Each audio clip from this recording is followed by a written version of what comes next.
154 আলোকবর্ষ দূরে রহস্যময় এক গ্রহের খোঁজ পেয়েছেন বিজ্ঞানীরা। থেকে থেকে যেখান থেকে আসছে হাতছানি। রহস্যময় এক আলোর সংকেত দেখতে পাওয়া যাচ্ছে ওই গ্রহ থেকে। দীর্ঘদিন সেই সংকেত অনুসরণ করার পর গ্রহটির অস্তিত্ব আবিষ্কার করা গিয়েছে।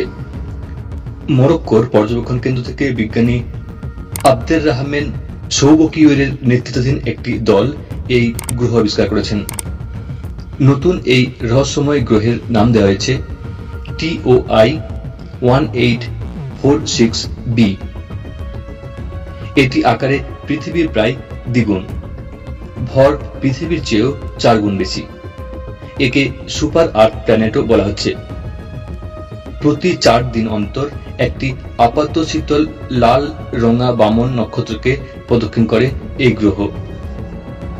নাসার ট্রানজিটিং এক্সোপ্ল্যানেট সার্ভে স্যাটেলাইট এই গ্রহ থেকে পাঠানো আলোর সংকেত প্রথম দেখতে পেয়েছিল।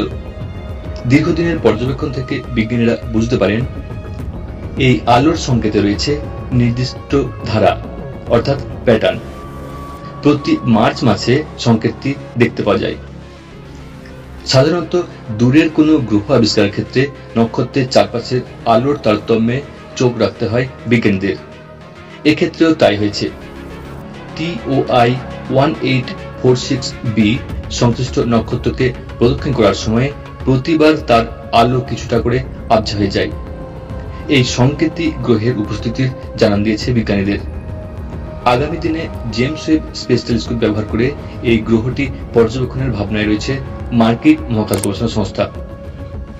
TOI 1846b যে লাল বামন নক্ষত্রকে প্রদক্ষিণ করে তার তাপমাত্রা 300 ডিগ্রি সেলসিয়াসের বেশি বলে অনুমান বিজ্ঞানীদের। কিন্তু পৃথিবী যেভাবে সূর্যকে প্রদক্ষিণ করে এই গ্রহ সেভাবে নক্ষত্রের চারপাশে ঘোরে না। এটির একদিক সবসময় নক্ষত্রের দিকে মুখ করে থাকে, অন্য দিকটি সবসময় থাকে অন্ধকার। বিজ্ঞানীদের অনুমান এই উল্টো দিকে জলের অস্তিত্ব থাকলেও থাকতে পারে।